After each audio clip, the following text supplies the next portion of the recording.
Array part 3 में हमने देखा था वन डायमेंशनल एरे के बारे में और उसका एक एग्जाम्पल। आज हम देखने वाले हैं टू डायमेंशनल एरे। आज हम देखने वाले हैं टू डायमेंशनल एरे। तो ये है आपका आई थिंक लेक्चर 4, जिसमें आज हम लोग देखने वाले हैं two dimensional array. Two dimensional array के बारे में, ठीक है। तो भाई सबसे पहले जानते हैं टू डायमेंशनल एरे क्या होता है। तो मैंने आपको लिखवाया भी था, एक बार और मैं लिखवा देता हूँ। इंग्लिश में तो लिखवाया ही था, है ना, जब मैं डिफरेंस बता रहा था। एक कॉलम में मैंने 1D एरे के बारे में लिखाया था आपको इंग्लिश में, और दूसरे कॉलम में 2D एरे के बारे में, टू डायमेंशनल एरे के बारे में आपको लिखवाया था। अभी मैं हिंदी में लिख देता हूँ ताकि हिंदी मीडियम स्टूडेंट भी थोड़ा लिख पाए। चलिए, तो two dimensional array, two dimensional array एक ऐसा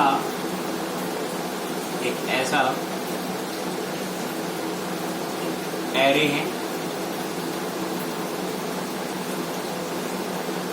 जिसे डबल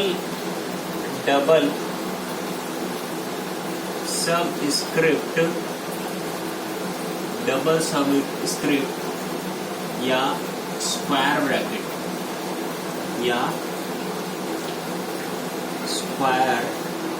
ब्रैकेट की सहायता, है ना, डबल सबस्क्रिप्ट या स्क्वायर ब्रैकेट की सहायता से डिक्लेयर किया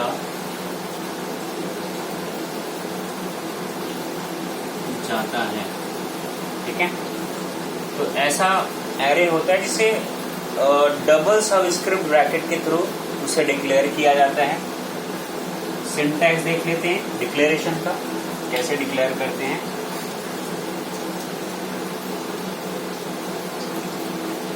सिंटैक्स, तो भाई टू डायमेंशनल एरे सबसे पहले तो डेटा टाइप लिखा जाता है इंट, और ये m, ये नंबर ऑफ रो है और ये नंबर ऑफ कॉलम्स को स्पेसिफाई करते हैं। हमने देखा था इसका डिक्लेरेशन। तो ये आपका एरे का डेटा टाइप है, एरे वेरिएबल का डेटा टाइप है, और ये आपका एरे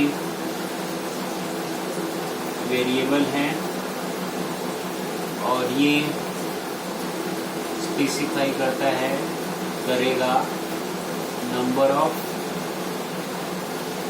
कॉलम्स को, और ये स्पेसिफाई करेगा आपका पहले स्क्वायर ब्रैकेट में जो वैल्यू, न्यूमेरिक वैल्यू दिया गया है, वो स्पेसिफाई करेगा नंबर ऑफ रोज। ये तो हो गया टू डायमेंशनल एरे कैसे डिक्लेयर करते हैं।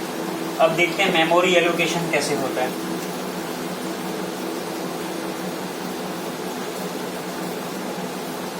मेमोरी एलोकेशन, मेमोरी एलोकेशन का अर्थ होता है कि इस बनाया गया एरे वेरिएबल के लिए मेमोरी में स्पेस का रिजर्वेशन कैसे होगा। तो देखिए रोज कितने हैं, दो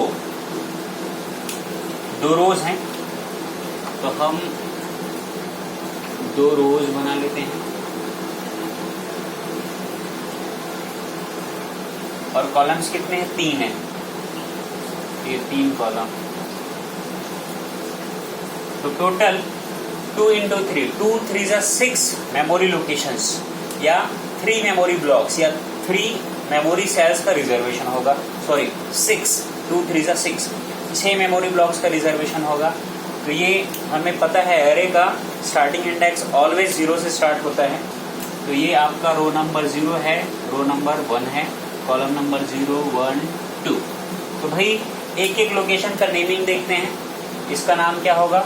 वेरिएबल तो m है, m पहले स्क्वायर ब्रैकेट में रो नंबर 0, दूसरे स्क्वायर ब्रैकेट में कॉलम नंबर 0, फिर वैसे ही m0 1, वैसे ही m0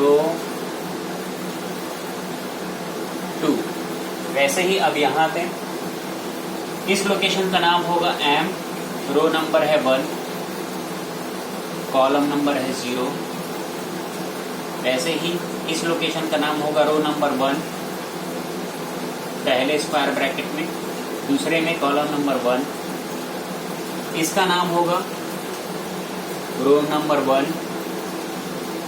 कॉलम नंबर 2। इस तरीके से 2 डायमेंशनल एरे के लिए, 2 डायमेंशनल एरे वेरिएबल के लिए मेमोरी का एलोकेशन होता है। तो आपको याद ये रखना है, पहले स्क्वायर ब्रैकेट में जो न्यूमेरिक वैल्यू होता है वो नंबर ऑफ रोज को स्पेसिफाई करता है, और दूसरे स्क्वायर ब्रैकेट में जो न्यूमेरिक वैल्यू होता है वो नंबर ऑफ कॉलम्स को स्पेसिफाई करता है। क्लियर है? चलिए, ये हो गया आपका मेमोरी एलोकेशन। लिख लेंगे भाई कॉपी में।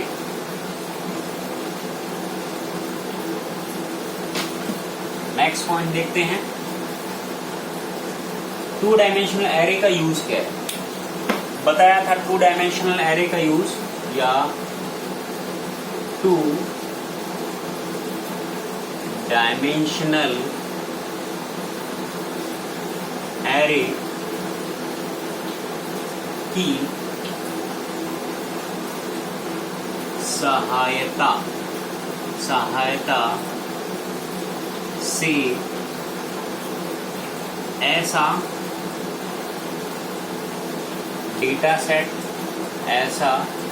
डेटा सेट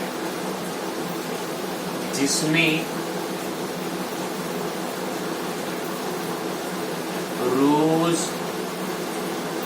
और कॉलम्स हो, उन्हें स्टोर किए जाते हैं। एग्जाम्पल, 2 डायमेंशनल एरे से किस टाइप के डेटा सेट को स्टोर करते हैं? मैट्रिक्स डेटा है ना। मैट्रिक्स डेटा जैसे कि मैट्रिक्स में क्या होता है, 3, 2, 1, 5, 9, 7, ऐसा कुछ होता है, रोज और कॉलम्स। तो मैट्रिक्स डेटा को स्टोर करने के लिए हम लोग क्या बनाते हैं? 2 डायमेंशनल एरे। क्लियर है? चलिए, तो ये तो हो गया थोड़ी 2 डायमेंशनल एरे का। एक एग्जांपल देख लेते हैं।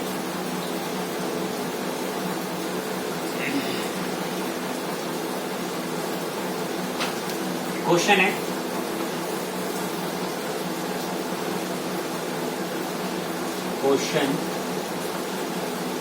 write a C program to store and display elements on 2x3 matrix. ठीक है, तो हमें एक ऐसा प्रोग्राम बनाना है जिसमें 2x3 का जो मैट्रिक्स होता है उसमें एलिमेंट्स को हमें स्टोर करना है और उन्हें हमें स्क्रीन पर प्रिंट करना है। तो चलिए, तो सबसे पहले हेडर फाइल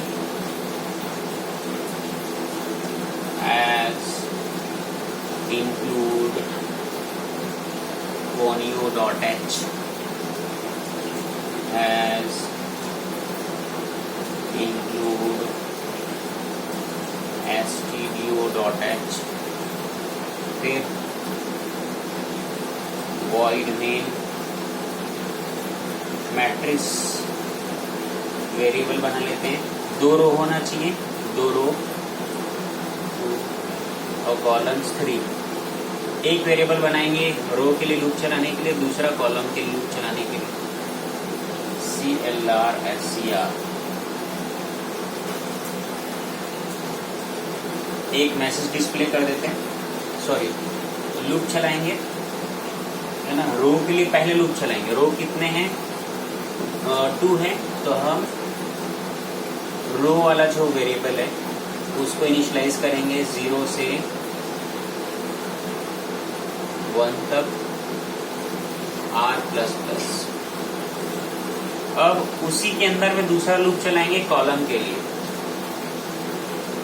कॉलम कितने? 3 है, तो C is equals to 0 to C less or equals to 2 C++। ये दूसरा लूप हो गया। अब हम क्या करेंगे? यूजर को मैसेज डिस्प्ले करेंगे, print F enter matrix element scanner %D %MRC।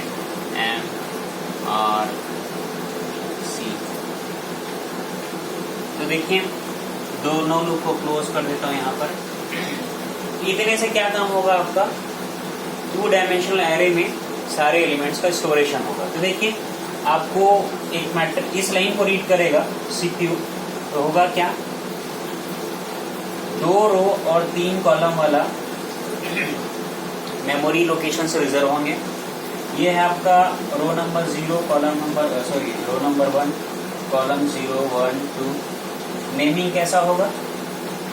M00 बताया था कैसे हो, M00, M01, M02 लाइक वैसे। तो देखिए होना क्या है, ये 2 वेरिएबल लोग, एक रो के लिए लूप चलाने के, कॉलम के लिए। तो देखिए R is equals to 0 है ना, मतलब अभी कौन से रो में फील्डिंग होगी? रो नंबर 0 में, ठीक है। R is equals to 0। अब यहाँ क्या होगा भाई? R0 1 से छोटी है, R की वैल्यू 0 है, 1 से छोटी है, अंदर आएगा। अब ये वाला लूप चलेगा, कौन सा? कॉलम वाला। तो column C is equals to 0, मतलब ये वाले कॉलम की बात हो रही है। रो 0 और कॉलम 0। यूजर को स्क्रीन में मैसेज डिस्प्ले होगा कि एंटर मैट्रिक्स एलिमेंट।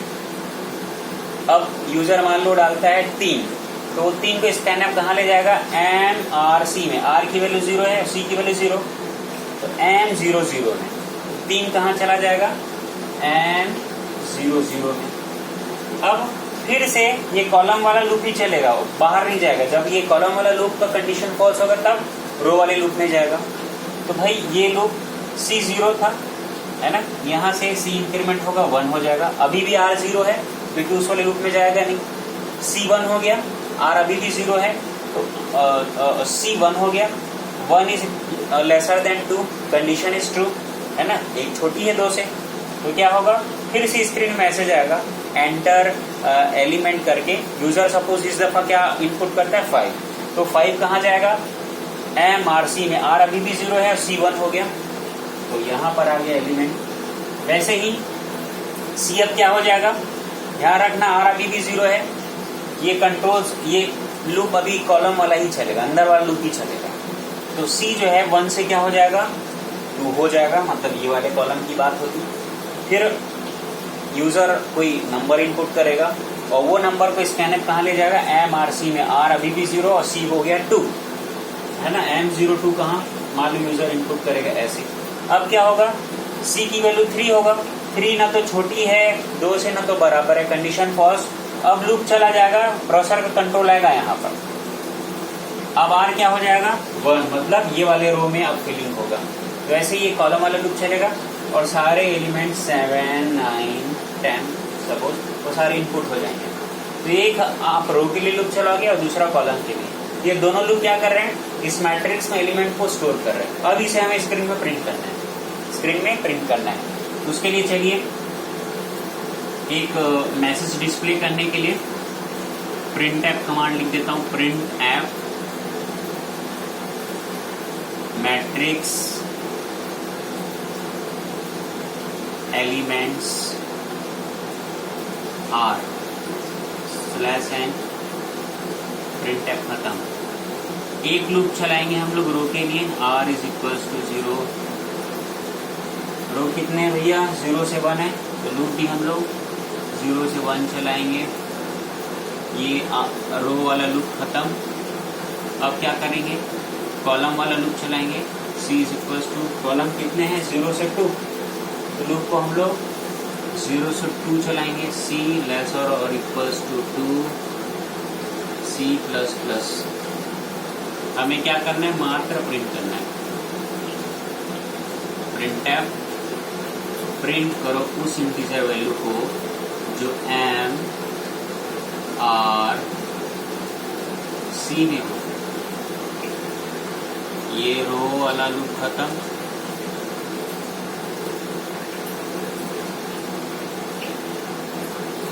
ये कॉलम वाला लूप खत्म। चलिए अब प्रिंट कैसे होगा, रो नंबर 0 की बात होगी, मतलब यहाँ की बात होगी, और कॉलम नंबर c की वैल्यू क्या है 0 है, मतलब कॉलम 0 की बात होगी। तो प्रिंट होगा वो इंटीजर वैल्यू जो MRC में r 0 है c 0 है, तो क्या प्रिंट होगा m00।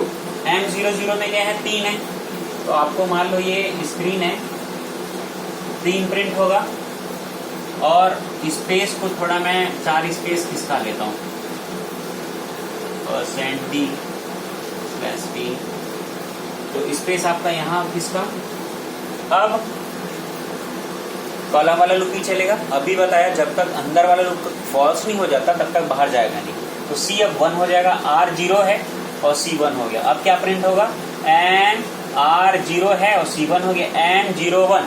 m01 कौन सा है, 5, अभी 5 प्रिंट होगा। फिर c की वैल्यू क्या होगा, 2 हो जाएगा, r अभी भी 0 है, तो mc2 की वैल्यू प्रिंट होगा। mc2 में क्या है 7। फिर c की वैल्यू क्या होगा, 2 से 3 होगा, कंडीशन फॉल्स हो जाएगा क्योंकि 3 ना तो छोटी है ना तो बराबर है 2 से, कंडीशन फॉल्स। तो प्रिंट एफ, ये स्लैश एन क्या करेगा, कर्सर को नेक्स्ट लाइन में लाएगा, और r की वैल्यू क्या हो जाएगा 1। r की वैल्यू 1 मतलब नेक्स्ट रो की बात हो रही है, ये वाले रो की बात हो रही है। अब r1 है और c क्या होगा 0, तो अब क्या प्रिंट होगा 10, m10 की वैल्यू, m10 में क्या है 7 प्रिंट होगा, फिर 9 प्रिंट होगा, फिर 10 प्रिंट होगा। तो ये तो था 2 डायमेंशनल एरे का एग्जांपल, है ना, जिसमें हमने क्या देखा, 2x3 के मैट्रिक्स को स्टोर करने के लिए हमने एक 2 डायमेंशनल एरे बनाया और उसे स्क्रीन में प्रिंट करना भी हमने सीखा। क्लियर है, तो आपका एरे टॉपिक आज हो रहा है समाप्त, है ना। 4 लेक्चर्स मैंने एरे को कंप्लीट करने के लिए हैं, 4 वीडियोस मैंने अपलोड किए हैं यूट्यूब में, तो सारे को आप पढ़िए। और एग्जाम में आपको यहाँ से क्या क्वेश्चन आता है 2 डायमेंशनल एरे से, कि भाई 2 टाइप का क्वेश्चन आएगा। What is 2 dimensional array, explain it with example. ठीक है, 2 डायमेंशनल एरे होता क्या है, इसे 2 एग्जाम्पल के साथ एक्सप्लेन करना है, सॉरी 1 एग्जाम्पल के साथ एक्सप्लेन करना है। और एक क्वेश्चन बनता है 1 डायमेंशनल एरे 2 डायमेंशनल एरे में डिफरेंस। तो इतना था एरे के बारे में, तो एरे हमारा टॉपिक खत्म हो रहा है। अगले लेक्चर में आप लोगों को मैं पढ़ाने वाला हूँ स्ट्रिंग, तो माइट बी 1-2 दिन बाद मैं नेक्स्ट वीडियो अपलोड करूँ, तब तक आप ये पूरा एरे टॉपिक पूरा कंप्लीट करके रखिए। आप लोगों का मैं रैंडम टेस्ट लूंगा कभी भी। चलिए, ओके, थैंक यू।